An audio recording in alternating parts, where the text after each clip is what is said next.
বীর সন্ন্যাসী বিবেকানন্দ 1863 খ্রিস্টাব্দের 12ই জানুয়ারি কলকাতার সিমলা অঞ্চলের বিখ্যাত দত্ত পরিবারে বীর সন্ন্যাসী স্বামী বিবেকানন্দের জন্ম। তখন অবশ্য তিনি নরেন্দ্রনাথ, ডাকনাম বিলে। পিতা বিশ্বনাথ দত্ত, মা ভুবনেশ্বরী দেবী। শৈশবে তিনি খুব একটা শান্ত প্রকৃতির ছিলেন না।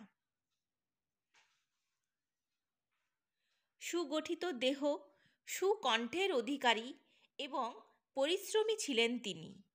কলকাতার মেট্রোপলিটন ইনস্টিটিউশনে তার শিক্ষা জীবন শুরু করে দর্শন শাস্ত্রে অনার্স সহ স্কটিশ চার্চ কলেজ থেকে বিএ পাস, এই তার ছাত্র জীবন।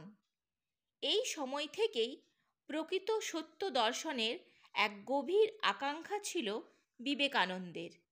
প্রাচ্য বা পাশ্চাত্যের কোনো ধর্মনেতা তার এই কৌতূহল মেটাতে পারেনি।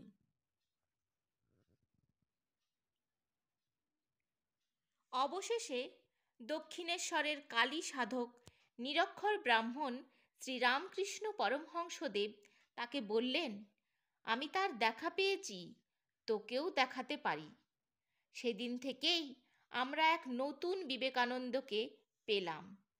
বিবেকানন্দ কোনো ধর্মনেতা নন, তাকে বলা হয়েছে বীর সন্ন্যাসী, আবার বলা হয়েছে যুগনায়ক।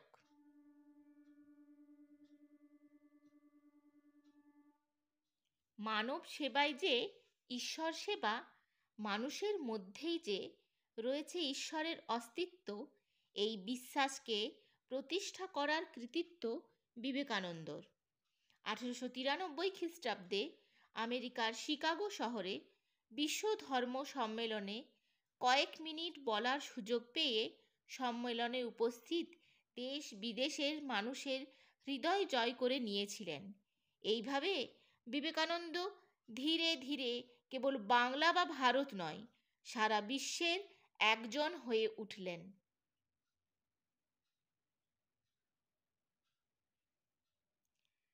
তার শিষ্যা ভগিনী নিবেদিতার নাম আমরা প্রত্যেকেই জানি। দেশে ফিরে তিনি দেশের বিভিন্ন স্থানে শ্রীরামকৃষ্ণের বাণী ছড়িয়ে দেওয়ার জন্য মঠ এবং মিশন তৈরি করেন। বেলুড় মঠই ছিল তার কেন্দ্রস্থল। মাত্র 39 বছর বয়সে 1902 খ্রিস্টাব্দের 4ই জুলাই তার প্রয়াণ ঘটে। ভিডিওটি দেখার জন্য অসংখ্য ধন্যবাদ।